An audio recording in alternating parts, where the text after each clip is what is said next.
사실 오늘 말씀의 제목이 하나됨을 이루는 지도자였는데, 하나님께서 오늘 이렇게 하나되는 지도자 우리 이광수 안수집사님을 통해서 이렇게 하나되어서 뭔가를 한다는 것이 결코 쉽지 않다는 것을 다시 한번 보여주셨고,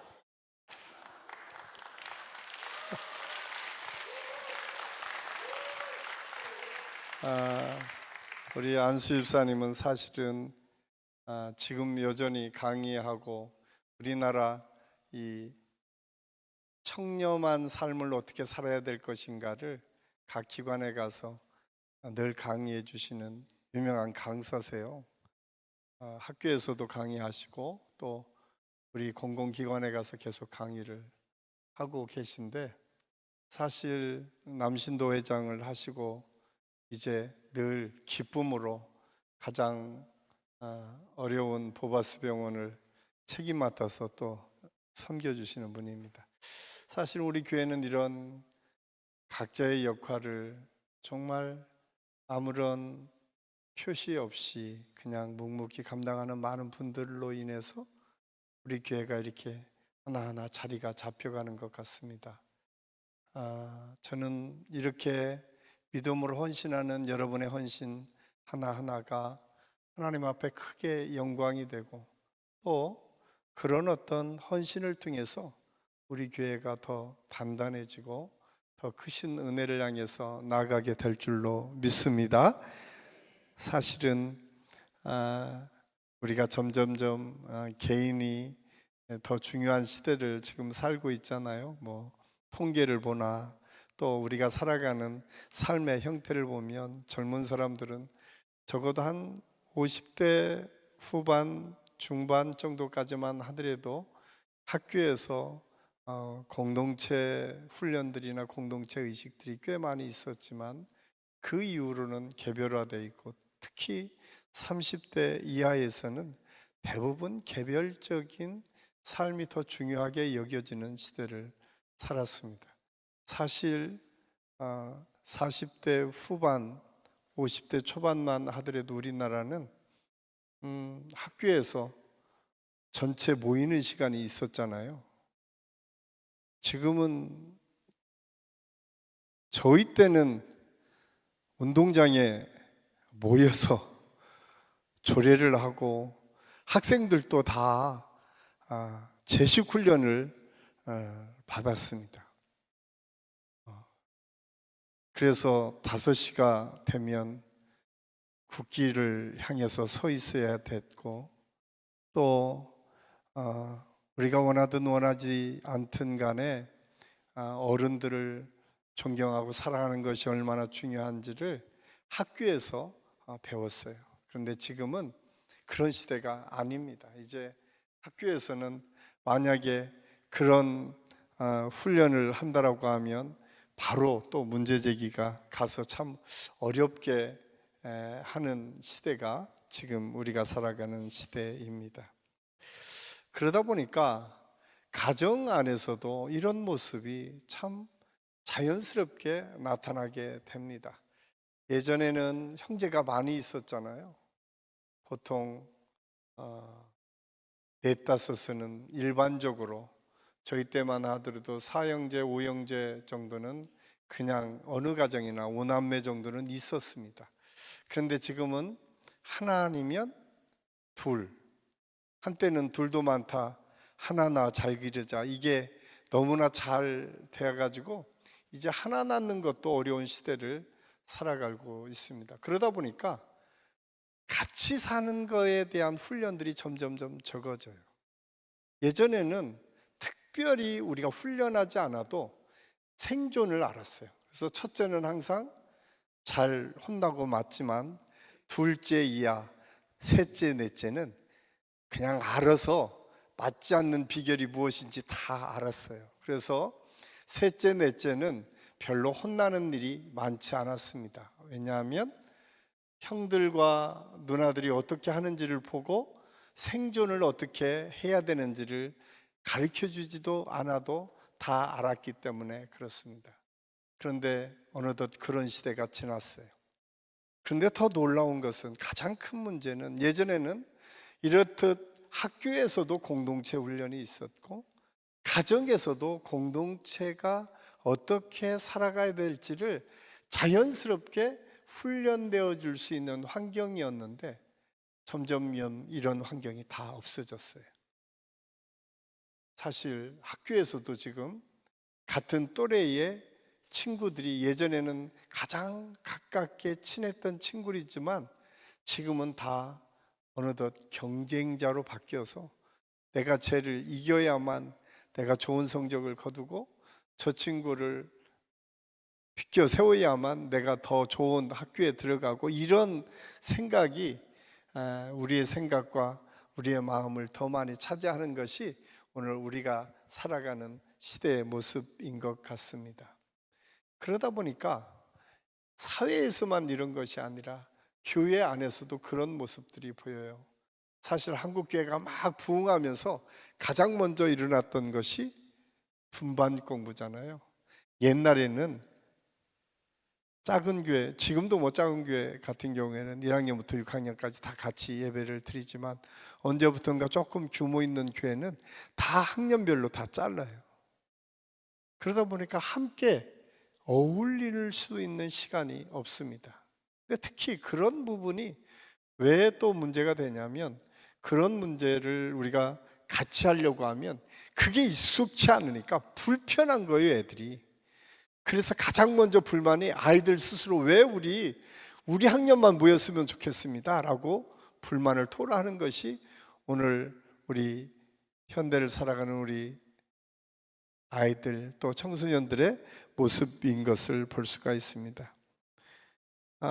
이런 관계의 문제들이 우리 삶에 참 어렵게 하기도 하고, 또 하나 이제 우리 교회 안에서 이런 관계의 문제도 있지만, 또 신앙생활을 오래 하다 보니까 어떤 문제가 있냐면, 언제부턴가 또 기쁨이 없어졌어요. 우리 이번 또 금요일이 벌써 이렇게 돌아왔네. 내가 다른 날은 모르는데 또 항존직 할 때까지만 해도 좀 나가야지 않나? 이런 생각을 할 수밖에 없는 이 빠른 시대를 우리가 살고 있잖아요. 그래서 하나님께 주신 은혜를 사모하기보다는 의무감으로 신앙생활하는 우리의 모습이 언제부턴가 이 기쁨을 잃어버린 우리의 모습으로 나타나고 있음을 알 수가 있습니다. 또 하나 우리가 또 우리 삶에서 좀 찾아봐야 될 것은, 탁월한 능력은 있고 대단한 힘이 있고 뭔가 일을 시키면 잘 일을 하는데, 문제가 항상 있는 리더들이 참 많이 있어요.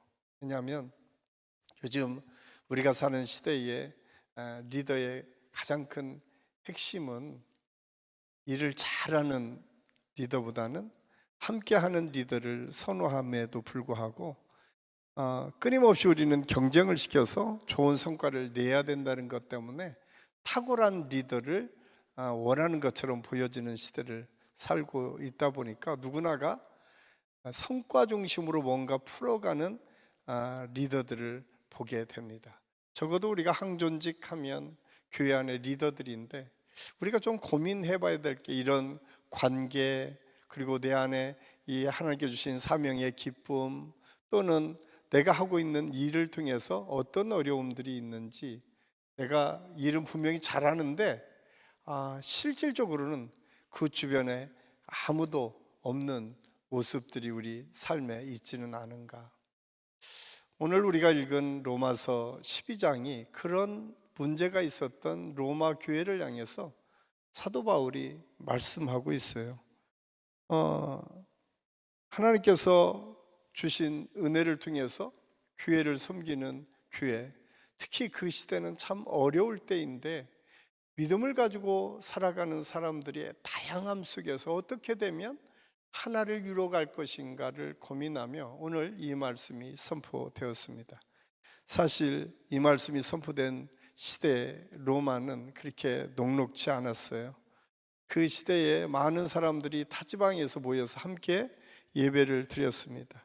당연히 초대교회 안에는 다양한 인종들이 있었습니다. 유대인도 있었고 이방인들도 있었어요. 그러다 보니까 풍습도 달랐고 생각도 달랐어요. 특별히 그들 중에는 유대교의 전통 교리를 주장하는 많은 사람들이 있었어요. 그러다 보니까 교회 안에서는 다른 문제 때문에, 서로 다르다라고 하는 것 때문에 문제가 되는 경우가 참 많이 있었습니다. 그래서 오늘 사도 바울은 가장 먼저 우리가 로마서 1장에서 11장까지는 구원의 교리에 대해서 얘기를 하고, 12장에서부터 16장까지는 구원받은 믿음의 사람들이 어떻게 살아가야 될 것인가를 설명하고 있는데, 가장 먼저 너희 몸을 산 제사로 드리라 라고 하고 이어서 곧바로 등장하는 것이 하나 되기 위해서 우리가 어떻게 해야 되는가 라고 하는 것을 말씀하고 있어요. 이렇듯 교회 안에서 하나됨은 아주 중요한 가치인 것을 알 수가 있습니다.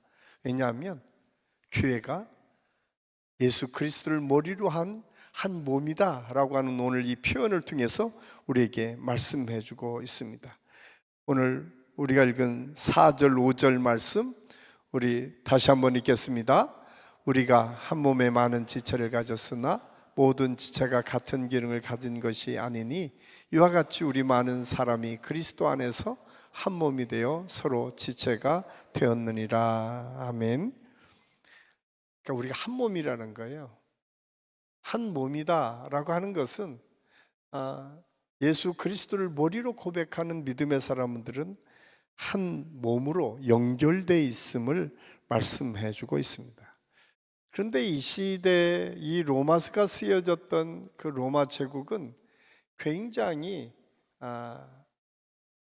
핍박이 시작되었을 때쯤이에요. 왜냐하면 보통 AD 57년경에 이 말씀이 쓰여졌을 것이라고 학자들이 얘기하는데, 이때가 언제냐면 로마의 네로 황제가 막 이제 로마를 지배할 때쯤. 그러니까 이제 어떻게 보면 교회를 탄압하는 가장 극렬하게 탄압했던 네로 황제가 막 등장했으니까 이게 긴장할 수밖에 없는 때죠. 이미 그런 전조 증상들이 참 많이 있었기 때문에 사람들이 많이 힘들고 어려울 때입니다. 그런데 그 로마 제국이 핍박하는 것도 어려운데 교회 안에서조차 서로 차별이 있어서 힘들었어요. 어떤 차별이 있었습니까? 유대인들과 이방인들 간에 차이가 있었어요. 왜냐하면 유대인들은 이미 율법을 통해서 다 할례를 받았고 유대인의 가장 기본적인 신앙의 스타일을 다 배워왔던 사람들이에요. 그런데 예수 그리스도를 통해서 구원받은 교회 공동체는 이방 사람들도 있었거든요. 그런데 이방 사람들이 보니까 아니 저 사람들은 할례도 받지 않았는데 하나님을 예배한다고? 유대인들 생각에는 있을 수 없는 일이었어요. 이런 문제들이 교회 안에 있었다라고 하는 사실을 알 수가 있습니다. 그때 오늘 사도 바울이 아주 오늘 이 4절 5절 말씀을 한 거, 우리가 한 몸인데 너희가 한 몸을 이루는 것을 중요하게 여겨야 된다라고 말씀하고 있어요.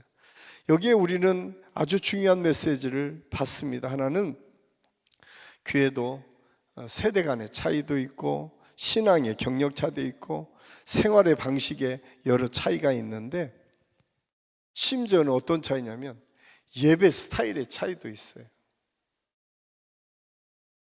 그냥 찬양하는 것도 막 방방 뜨면서 박수치기를 좋아하시는 분이 있고, 조용한 찬양이 은혜롭게 들어왔을 때 은혜스러운 분들도 있고, 기도할 때는 지금 기도야 막 다 통성기도 하고 그렇지만 통성기도 하는 분도 있고 조용히 묵상기도 하시기를 좋아하시는 분, 다 차이가 있어요. 똑같은 예배를 드리지만 가끔 우리 사역자들이 예배를 준비하고 이 말씀을 준비하고 또 찬양을 준비할 때마다 늘 고민스러운 게 그거예요. 여기 어디에 포커스를 맞춰야 되나. 이 예배 차이 때문에 아이고 오늘 저 목사님은 좀 시끄럽게 하실 것 같은데 그럼 가고 싶지 않은 생각들이 우리 안에 있을지 않아요? 사실 그것이 오늘 현대 우리 그리스도인들의 모습입니다. 이런 다양하게 다른 스타일이 다른 사람들이 한 몸을 이룬다는 것은 결코 쉽지 않을 것입니다. 그런데 중요한 것은 그 한 몸을 이루어졌다, 이루어야 한다라고 얘기하지 않아요. 이미 여러분들이 한신교회 들어오는 순간 여러분 한신교회라고 하는 한 몸이 되었음을 여러분 믿으시기를 바랍니다. 그게 성경의 말씀이에요. 제 얘기가 아니라 성경은 너희가 믿음으로 고백한 그 공동체에 들어오는 순간 너는 그리스도 안에서 한 몸이다 라고 선언해요. 오늘 사도 바울이 그걸 아주 분명하게 말씀하고 있어요. 너희가 연결된 조직이라는 거예요. 우리가 원하든 원하지 않든 우리는 한신교회라고 하는 공동체의 한 몸을 이루고 있음을 오늘 성경 우리에게 말씀해 주고 있습니다. 그렇다면 이 한 몸을 이룬 우리가 지금 항존직 또 여러 믿음의 리더들은 지금 어떤 역할을 하나? 그 연결된 조직에 연골의 역할을 하기도 하고 마디의 역할을 하기도 하고 이런 거죠. 그 골자리에 잘 연결시켜주는 일들을 해야 되는데 어떤 때는 연결시키지 못하고 자꾸 분리되게 하는 것, 이거는 사단이 하는 거예요. 왜냐? 우리는 한 몸이기 때문에. 그래서 늘 우리가 먼저 기억해야 될 것, 우리는 하나가 돼야 되는데 그 하나가 되기 위해서는 가장 중요한 머리이신 예수 그리스도로 방향을 맞추기 시작하면 돼요. 저는 우리 한식교 모든 성도들이 우리 교회의 주인이신 예수 그리스도를 바라보며 신앙생활할 수 있기를 간절히 소원합니다.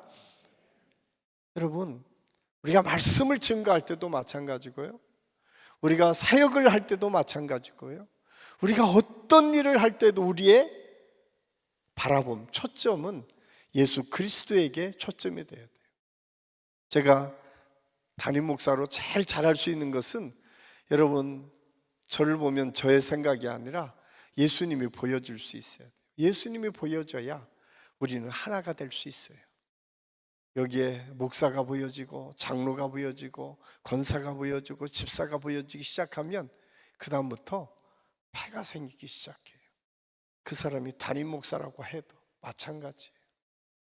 우리 교회는 머리이신 예수 그리스도를 바라볼 수 있어야, 예수 그리스도로 한 방향을 갈 수 있어야 우리 교회가 건강한 교회가 될 수 있다는 사실을 우리는 잊어서는 안 됩니다.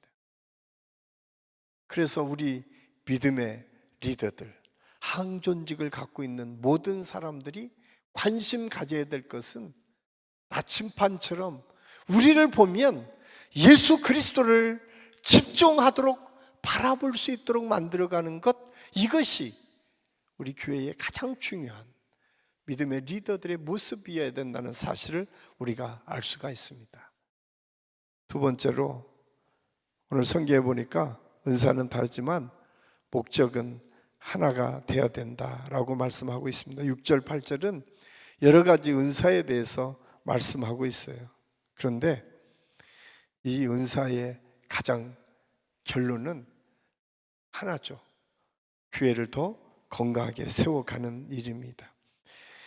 로마 교회 안에서는 누가 더 중요한지, 누가 더 영향력이 있는지를 두고 은사 때문에 역할 다툼을 했던 것 같아요. 우리가 교회 안에서도 그러죠. 야, 네가 교회에 대해서 뭘 알아? 나는 우리 교회 20년 다녔는데. 이제 이런 이야기들이 막 나오는 거죠. 나는 장로인데, 나는 목사인데, 나는 권사인데, 내가 이래봬도 이런 일을 했는데, 이런 것이 앞장서기 시작하면 그때부터 교회에 문제가 생기기 시작합니다. 그래서 항존직을 가진 사람들이 먼저 가장 보여야 될 것은, 아까 나침판은 주님을 가리키라고 했는데 그 나침판의 역할은 뭐예요? 솔선수범이 돼야 돼요. 항존직은 먼저 좋은 모습들이 나타나야 된다는 사실을 우리는 알아야 돼요. 그래서 교회는 오케스트라와 같다라고 이야기를 하잖아요. 다양한 악기가 그 자기 소리를 잘 날 때 하모니를 이룰 수 있는 것처럼 우리가 다양한 은사와 달란트를 갖고 있지만 하나님 앞에서 그 아름다운 소리를 낼 수 있을 때에 거기가 하나가 될 수 있습니다. 그래서 스펄전 목사님은 하나님은 우리를 동일하게 부르지 않으셨다. 그러나 같은 목적을 위해 서로 다른 소리를 내게 하셨다라고 얘기합니다. 참 멋있는 얘기 같지 않습니까? 서로 다른 소리를 냈는데 목적은 같다는 거예요. 이게 참 어려운 얘기예요. 그러기 위해서 우리는 두 가지를 먼저 인정할 수 있어야 돼요. 하나는 다름을 인정하고 존중할 수 있어야 돼요. 저는 우리 한식교 모든 성도들이 가장 징그러운 게 뭐예요? 똑같을 때 징그럽지 않습니까? 자기 자식이 자기하고 똑같으면 어떨 때는 좋을 때도 있지만 징그럽죠. 내가 시키지도 않은데 저게 왜 저런 것까지 다 닮아가지고 이런 생각들이 들잖아요. 사실은 우리가 결혼해서 살 때 보면요, 다 다르니까 좋아서 사는 거예요. 똑같으면 우리가 N과 N극은 서로 밀어내는 것처럼 다르니까 그렇게 붙어서 사는 거예요. 똑같으면 밀어낼 수밖에 없어요. 그게 하나님의 원리인 것 같아요. 그런데 우리는 문제는 다름을 인정하지 못할 때 그 다름이 사실은 문제가 될 수 있음을 알아야 돼요. 여러분, 서로 다르기 때문에 끌어당길 수 있는 힘이 생길 때 거기에 시너지가 생기고 하나님의 능력이 나타날 수 있어요. 그래서 저는 우리 교회 안에 혹시 여러분의 스타일과 다른 분들이 있다면 하나님, 드디어 제가 믿음이 성장할 좋은 기회를 주셨군요. 감사할 수 있기를 바랍니다. 여러분, 남편이 다른 모습이 보이면 아이고 하나님, 내가 그래도 저 인간 때문에 내가 더 믿음이 성숙하게 됐네요. 더 많이 기도하게 됐네요. 이런 감사가 있어야 되지 않겠어요? 똑같으면 밀어내게 돼 있다니까요. 그래서 다름은 먼저 인정하는 데에서부터 출발해야 돼요.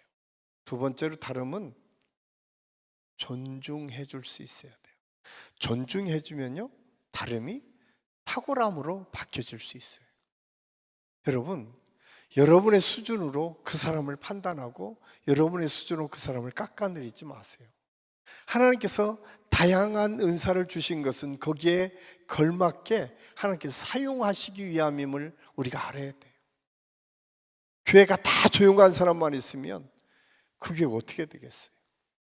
시끄러운 사람도 있고 조용한 사람도 있고 이게 하모니를 이루어야 거기에 하나님께서 주시는 원리, 그 원리대로 축복의 역사가 나타날 수 있습니다. 저는 우리 한신교회 모든 성도들에게 그런 하나님의 은혜와 축복이 있을 수 있기를 간절히 소원합니다.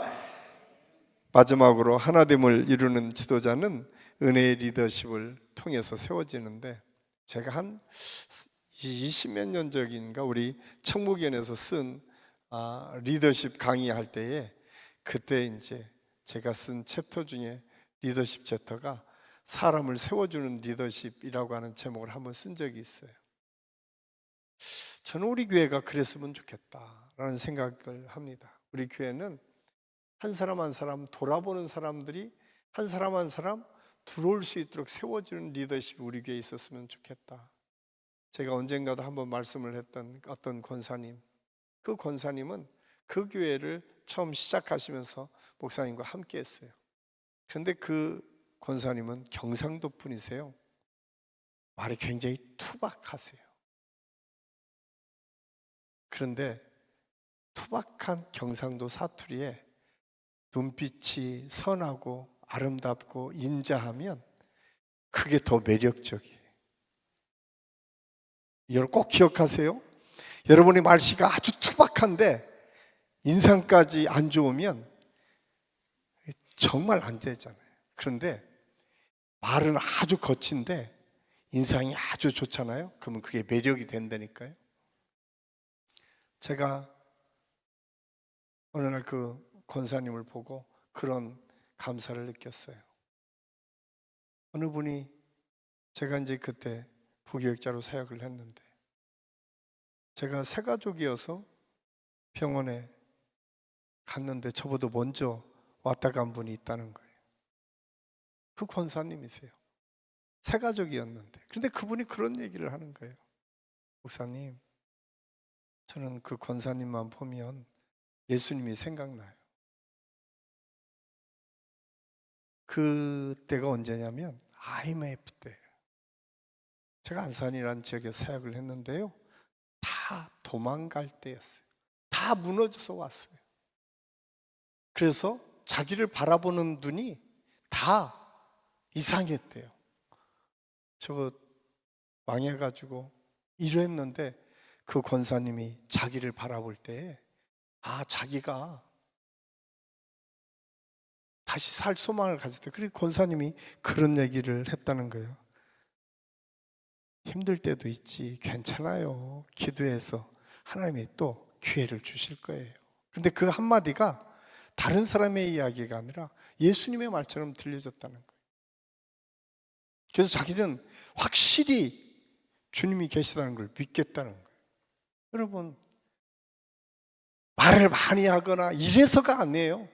가장 힘들고 어려울 때에 찾아가서 기도해주고 격려한 그 모습 한 가지가 그분의 마음을 붙잡았어요.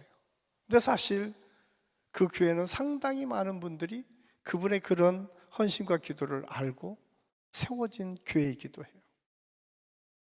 지금도 거의 80 중반인데 3시에 일어나서 기도해요. 제가 언젠가 말씀드렸잖아요.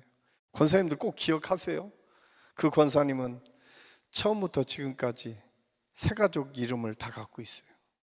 지금도 그 교회 새가족이 들어오면 자기 수첩에 적어놓고 기도하세요. 3시에 일어나서 저를 위해서도 늘 기도해 주세요.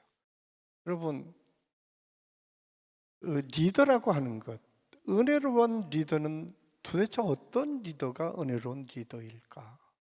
이렇듯 사람을 세워주고 그들의 필요를 그리스도의 은혜로 하나하나 세워가는 것, 누가 원하든 원하지 않든, 누가 인정하든 인정하지 않든 묵묵히 그 일을 감당할 때에 하나님께서 그분을 통해서 하나님의 역사를 이루어 가세요. 저는 우리 안식교회 모든 항존직들이 그런 분들이 많아지는 역사가 있기를 바랍니다. 우리 교회에 없다고 하는 게 아니에요. 제가 지금 우리 교회니까 내가 말을 못하는 거예요. 저도 이렇게 입이 근질근질해서 참 많은 분들이 우리 교회에 그렇게 사역들을 하세요. 말없이 수고하고 애쓰는 분이 있기 때문에 여러분이 보이기에는 그냥 다 그냥 저절로 되는 것 같지만 그렇지 않나요? 우리 교회 안에서도 그렇게 기도하고 헌신한 분들이 곳곳에 숨어 있어요. 말없이 하나님의 은혜를 향해서 나가는 분들이 계세요. 중요한 것은 그게 내가 될 때 우리 가정이 살아나고 우리 주변이 살아나고 우리의 목장과 우리 신도회와 우리가 하는 일들이 하나하나 하나님의 은혜를 통해서 회복되어지고 더 큰 은혜를 향해서 나아가게 될 줄로 믿습니다.